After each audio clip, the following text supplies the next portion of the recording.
नमस्कार साथियों, आप सभी का स्वागत है एसएस न्यूज बामन पर। आज जिनसे हम आपका रूबरू करा रहे हैं वो कोई छोटी हस्ती नहीं है। पलवल व तीन क्षेत्र में तो उनका नाम बड़े ही सम्मान के साथ लिया जाता है। आजकल राजनीतिक गलियारे हों या फिर सामाजिक जीवन, हर जगह उनकी ही नाम की चर्चा होती रहती है। वो हैं पलवल जिले के गांव बहीन निवासी आदरणीय डॉक्टर शिव सिंह रावत जी, जो कि एमटेक MBA के साथ IIT दिल्ली से PhD भी हैं, जो कि अब हरियाणा सिंचाई विभाग में 32 वर्षों तक अधीक्षक अभियंता के पद पर सेवा देने के बाद रिटायर होकर सामाजिक जीवन में उतरकर समाज को बेहतर बनाने के कार्यों में लगे हुए हैं। जैसे यमुना बचाओ आंदोलन के लिए KB संस्था के साथ 100 किलोमीटर प्लस की पदयात्रा की, शिक्षा के लिए विद्यार्थियों को वजीफा देना, आजीविका के लिए महिलाओं को सिलाई मशीन देना, स्कूलों की मरम्मत कराना, स्वच्छता अभियान के तहत स्कूलों में शौचालयों का निर्माण कराना, पर्यावरण को सुंदर बनाने के लिए 50,000 से अधिक फलदार पौधों का रोपण कार्यक्रम चलाना आदि अनगिनत कार्यों के चलते डॉक्टर शिव सिंह रावत जी न केवल पलवल क्षेत्र में बल्कि आसपास के गुरुग्राम, मेवात, फरीदाबाद समेत कई जिलों में अपने कार्यों से अलग छाप छोड़ रहे हैं। हमारा चैनल SS न्यूज बामन इनके कार्यों के लिए आदरणीय शिव सिंह रावत जी को वंदन करती है और साथ ही साथ इनके साक्षात्कार के जरिए इनके व्यक्तित्व व कार्य को जनता तक लाने का प्रयास कर रही है। आइए मिलते हैं इस एक्सक्लूसिव इंटरव्यू के जरिए आदरणीय डॉक्टर शिव सिंह रावत जी से, और साथ ही साथ आपसे आग्रह है कि अभी तक आपने हमारा चैनल सब्सक्राइब नहीं किया है तो उसको सब्सक्राइब कर लें और साथ ही साथ इंस्टा और फेसबुक पर भी फॉलो कर लें। दोस्तों नमस्कार, आप देख रहे हो SS न्यूज बामन। आज आपकी मुलाकात कराने वाले हैं ऐसे शख्सियत से जो किसी परिचय का मोहताज नहीं, डॉक्टर शिव सिंह रावत, जो हरियाणा सरकार में सिंचाई विभाग से रिटायर्ड है। आखिर ये पिछले कई वर्षों से पलवल, फरीदाबाद, मेवात, गुड़गामा के ग्रामीण क्षेत्रों में सामाजिक कार्यों में सक्रिय है। सबसे पहले इसका परिचय जानते हैं। रावत साहब, सबसे पहले तो हमारे दर्शकों को अपना परिचय कराएं। पहले SS न्यूज़ के सभी दर्शकों को मेरा राम राम नमस्कार। मैं डॉक्टर शिव सिंह रावत बहीन गांव से हूं और सिंचाई विभाग से अधीक्षण अभियंता से रिटायर हुआ हूं। और जब मैं सर्विस में था या सर्विस के बाद भी सामाजिक कार्यों में, खासकर जो ग्रामीण क्षेत्र में जो समाज से संबंधित जो भी कार्य हैं उनमें सक्रिय रहे हैं। कई संस्थाओं के साथ मिलकर काम किया है। KBC संस्था है उसके साथ मिलकर बड़ा अच्छा काम किया है हमने।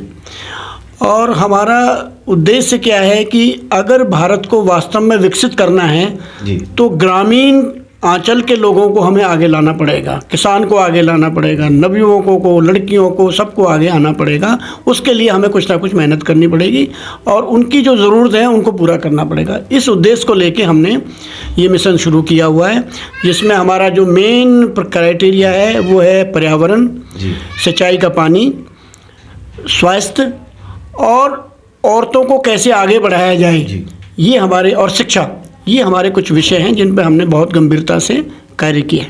अब तक कितने गांवों को जोड़ा आपने और कितने लोगों तक आप जुड़ चुके हो और कितने गांवों तक आप पहुंचे?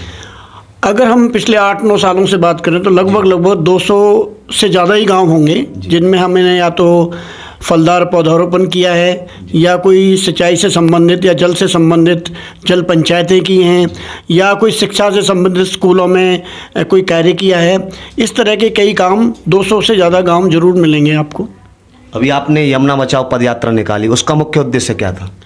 ये आपका बहुत मतलब गजब का बड़ा सटीक एक प्रश्न पूछा है आपने।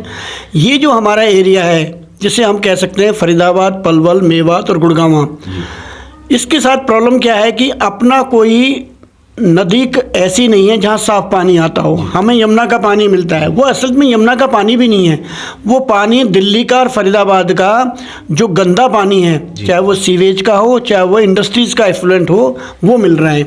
और उस पानी के अंदर जहर है और उसी जहर को हम सिंचाई में प्रयोग में ला रहे हैं, उसी को हम उसी से अपना अन्न उगा रहे हैं, उस अन्न को हम खा रहे हैं, उसी को हमारे पशु पक्षी ले रहे हैं। तो एक फूड चेन में वो एक जहर घुल गया है जिसकी वजह से अलग अलग तरह की बीमारियां फैल गई हैं। तो हमारा एक ये उद्देश्य था कि भाई क्यों ना हम एक जन जागरूकता अभियान चलाएं जिसमें गांव-गांव को, हर किसान को, हर नौजवान को, हर किसी भी जो शिक्षण संस्थान को या ऑर्गेनाइजेशन को जोड़ें कि भाई पानी बचेगा, नदियाँ बचेंगी, तभी हम आगे बढ़ पाएंगे। इसलिए हमने कहा कि भाई हमने यमुना के साथ साथ चल के 7 दिन पैदल चले हम, पूरा टीम थी, केबीसी संस्था थी, बहुत सारी ऑर्गेनाइजेशन और भी थी, स्कूलों के बच्चे थे। 7 दिन पैदल चले, 100 किलोमीटर के करीब हमने वो यात्रा की और 100 के करीब ही गाँव उसमें हमने कवर किए। मुद्दा ये था कि भाई सब एक होकर इस विषय को उठाएं, और ये विषय हो सकता है, इसमें कोई ऐसा गंभीर मतलब वो नहीं है कि इसका कोई हल नहीं हो सकता। इजराइल, सिंगापुर जैसे देश जो समुद्र के पानी को पीने योग्य बना रहे हैं, तो ये तो छोटा सा एक है, इसको आसानी से किया जा सकता है। रावत साहब, बात करें, सरकार भी वादे कर रही है कि यमुना बचाओ, किस नज़रिए से सरकार की इस मुहिम को देखते हैं आप? देखिए, मैं ऐसा मानता हूँ कि इसमें कोई शक नहीं है कि पिछले 8-10 सालों में जल को लेकर के सरकार काफ़ी गंभीर हुई है, लेकिन जो धरातल पे जो चीज़ें आनी चाहिए शायद उतनी उभर के नहीं आई।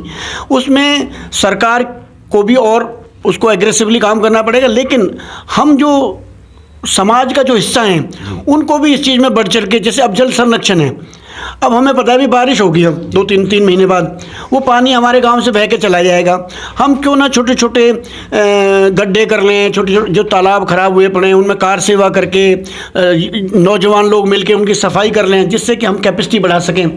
तो हमें समाज को भी उसमें कुछ ना कुछ योगदान देना पड़ेगा और सरकार को गंभीरता से और गंभीरता से काम करना पड़ेगा। रावत साहब, बात करें, आपका पंपलेट हमने पढ़ा, उसमें लिखा हुआ शिक्षा में सुधार किस तरीके से लाया जा सकता है?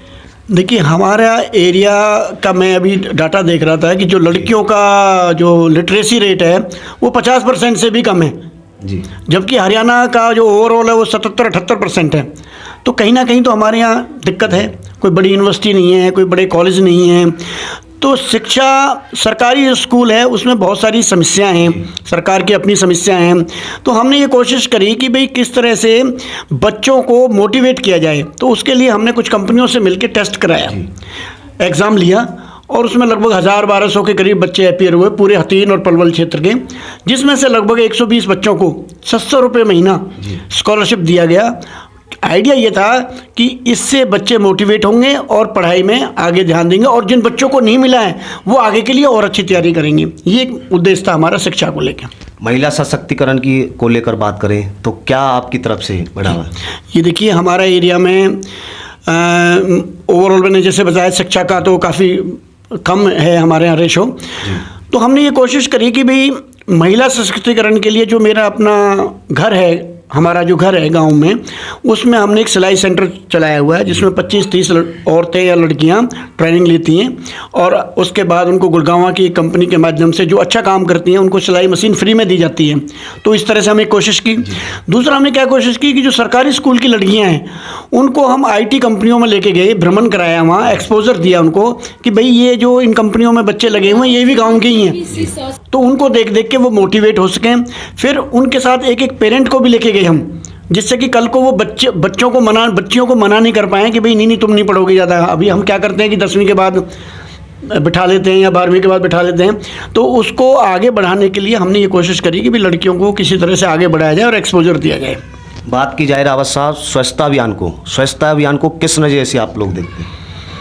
देखिए, स्वच्छता में क्या है कि गांधी जी कहते थे कि भाई cleanliness is next to God ji, क्योंकि जब सारे जो समस्या है वो स्वच्छता से संबंधित हैं।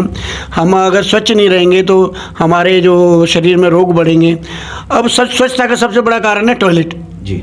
अब सरकार ने कोशिश करी लेकिन उसको हम मेंटेन नहीं कर पा रहे। हम सरकारी स्कूलों में गए तो देखा तो वहाँ का या तो टॉयलेट टूटे पड़े या है नहीं, तो हमने फिर कंपनियों के माध्यम से 20 सरकारी स्कूलों में लगभग 100 के करीब टॉयलेट या तो नए बनवाए या उनको रेनोवेट कराया। युवाओं को क्या मैसेज देना चाहोगे कि समाज के कार्य में किस तरीके से आगे आना चाहिए? देखिए, जो आज का युवा है वही देश का भविष्य है जी।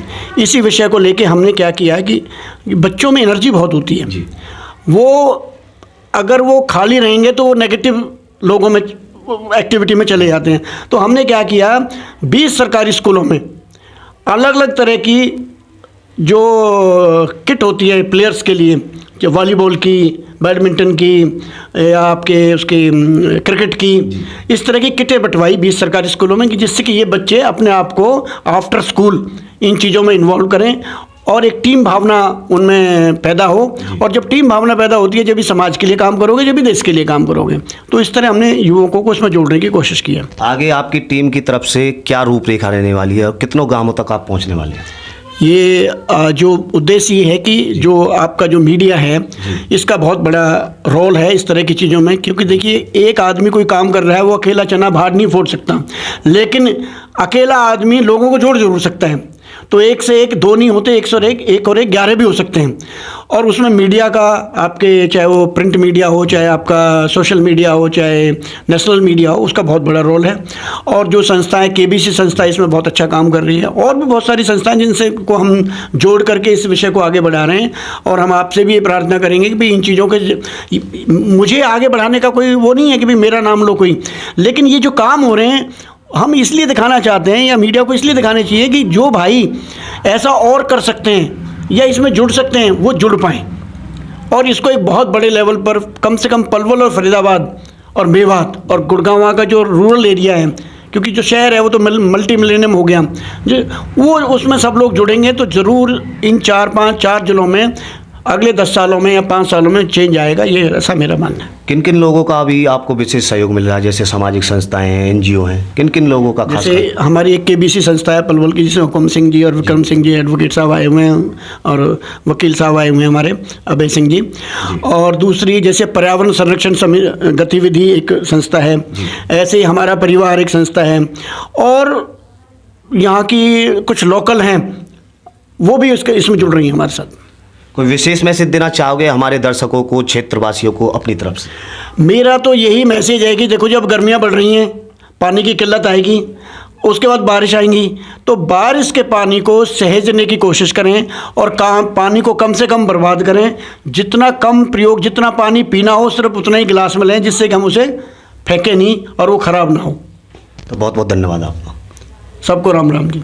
तो दोस्तों, ये थे हमारे बीच में डॉक्टर शिव सिंह रावत जी, जो हरियाणा सिंचाई विभाग में रिटायर्ड हैं। इन्होंने विशेष चीज़ों पर चर्चा की। आगे किस तरीके की इनकी रूपरेखा रहने वाली है वो दिखाने का काम करेंगे। आप बने रहे SS न्यूज़ 52 और इस वीडियो को ज़्यादा से ज़्यादा लोगों तक शेयर करें। आप सभी का बहुत बहुत धन्यवाद।